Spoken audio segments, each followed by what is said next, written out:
Agora são 8h27. Vamos para a análise política. A nossa convidada, Rosemary Segurado, cientista política, professora da PUC de São Paulo. Olá, Rosemary, bom dia.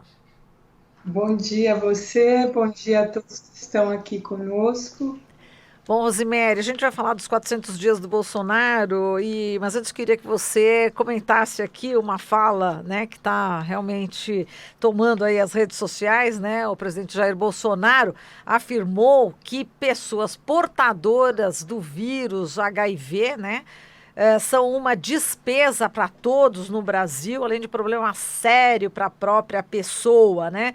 E ainda algum comentário em relação à Damares Alves, a ministra, né, que propõe aí abstinência sexual. Ele disse que é uma depravação total e responsabilizou as administrações do PT por isso.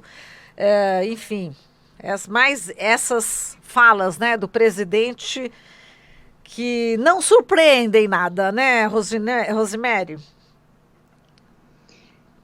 Eu acho que assim, não surpreende, eu acho que nesses 400 dias, né, nós temos visto essas, entre outras, manifestações que não condizem com o cargo, né? Eu acho que o presidente da República é um lugar de acolhimento da população e não de discriminação de setores da população.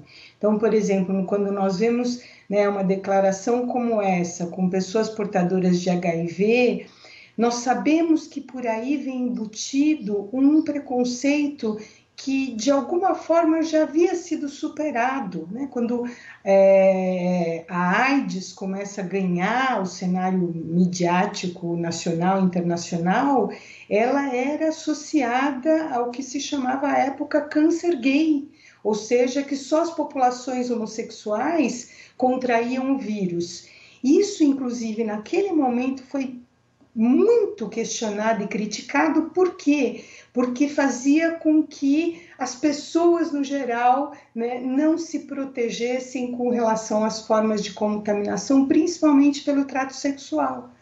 Né? Então, quer dizer, quando esse tipo de discurso volta, né, é um retrocesso em relação àquilo que já minimamente tínhamos avançado. E para ficar bem claro para a população, né, a contaminação do HIV, ela é uma coisa que pode acontecer de diversas formas, não só pela sexual, e que pode afetar qualquer pessoa. Então, é realmente lamentável, primeiro, pelo preconceito com a população LGBT, né? Eu acho que essa é uma. E segundo, pela desinformação que é crescente. E isso nós vemos também com relação a essa política, se é que podemos chamar de política pública, a proposta de abstinência sexual da ministra Damares, né? Eu acho que, inclusive, assim, para você falar em abstinência, você tem que dizer o que é sexualidade, né? Para as crianças, para os jovens, para os adolescentes.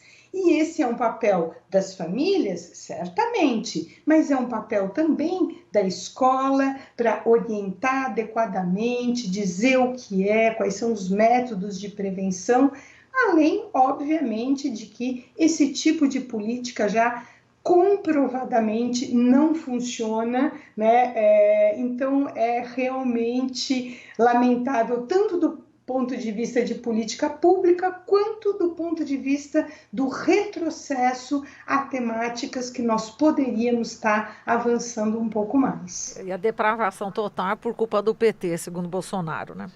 Bom, na verdade isso é importantíssimo, quer dizer assim, usar o cargo, né, para atacar os seus opositores, ou seja, também não pode ser uma prática de um presidente da República. Não pode ser, Rosemary, bom dia, mas na Bom verdade dia. tem sido, né? Porque a prática do governo Bolsonaro é sempre essa. A gente já comentou aqui essa semana, por exemplo, o perfil do Twitter da SECOM atacando a cineasta Petra Costa, quer dizer, um órgão oficial de governo usado de forma persecutória contra uma pessoa, né? E tem aí todo esse discurso, sempre que o governo Bolsonaro é pego em alguma contradição, em um erro, ou até em suspeitas, ele sempre tem na manga ali, e o PT? E o Lula? E não sei quem. É sempre isso, né? Quer dizer, existe uma lógica de trabalhar com base num inimigo, seja ele real ou imaginário, o tempo todo. Isso também não desgasta o governo? Quer dizer, você incita o ódio contra alguns, mas ao mesmo tempo também não gera um desgaste muito grande? As pessoas não vão uma hora ficar fartas disso? Eu acho que de certa forma sim, e é interessante esse episódio com relação ao filme da cineasta Petra Costa, que é uma coisa surpreendente, né? O Brasil indicado a um dos prêmios mais importantes do cinema mundial, com um documentário que conta a história recente do nosso país. Evidentemente, como qualquer documentário, ele tem um lado, ele tem uma perspectiva, né? Então, se a gente for pegar a história do documentário, é isso, mas o mais grave é usar, né, o cargo como o secretário fez para difamar a Petra Costa como uma anti-brasileira, porque faz um documentário que se opõe à visão dele. Então, esse é um problema, inclusive, do ponto de vista do direito administrativo. Tem alguns advogados dizendo o cargo, né, esse cargo deve ser utilizado para transmitir informações, esclarecimentos e tal, e não posicionamentos que agridam as pessoas.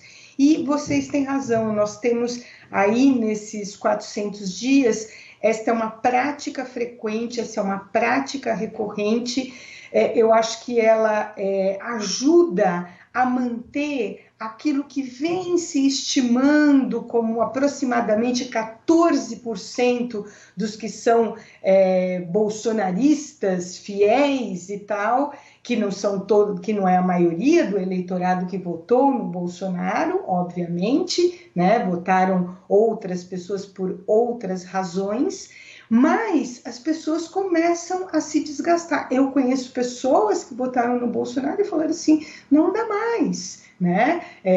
Você tem um limite de tentar desviar o foco para aquilo que são as inabilidades do próprio governo. Então, para pegar uma área que é a minha, que é a educação, o caso, por exemplo, dos erros absurdos em relação ao Enem e a divulgação do SISU. Para vocês terem uma ideia, várias universidades privadas estão prorrogando o início das aulas, porque não tem as informações para o registro dos seus alunos, tanto com relação às vagas, quanto com relação à FIES, com relação à ProUni. Ou seja, isso gera um prejuízo com relação ao número letivo de dias de aula que esses jovens estão perdendo.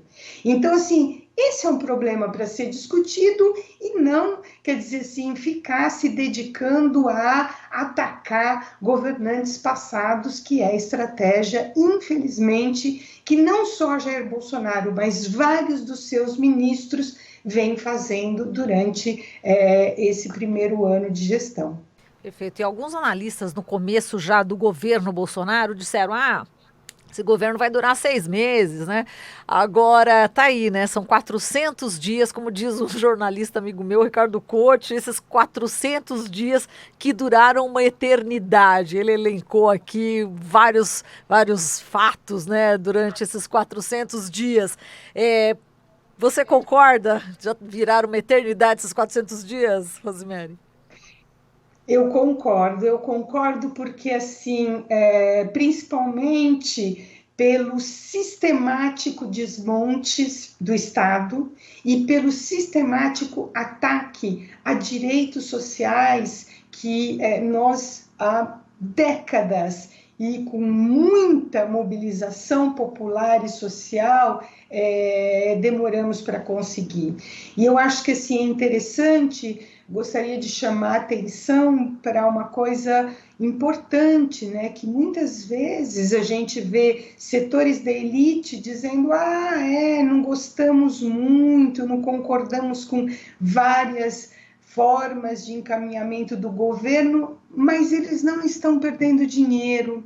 Então, eles não se indispõem também com esse estado de coisas, que é o ataque à democracia. Isso é assustador no caso das nossas elites. Quer dizer, nós que temos uma história democrática tão curta, né? Tão curta, da redemocratização para cá, de 89 para cá, e mais os, vamos chamar de pequenos hiatos democráticos no período anterior, né? A elite também tem um papel importante na consolidação da institucionalidade, dos procedimentos da democracia, e ela está se calando. Por quê? Porque isso não está afetando ainda os seus negócios, e isso é muito grave. Isso sim é uma postura anti-Brasil e não a postura da Petra Costa, que mostra no seu documentário o que vivemos recentemente no nosso país. Isso é anti-povo. Com essa importante observação, a gente termina a nossa entrevista aqui, Rosemary. Um grande abraço para você, forte abraço, hein? Bom dia, bom trabalho aí a todos vocês. Obrigada. Falamos aqui com a Rosemary Segurado, cientista política, professora da PUC de São Paulo e da Escola de Sociologia e Política de São Paulo.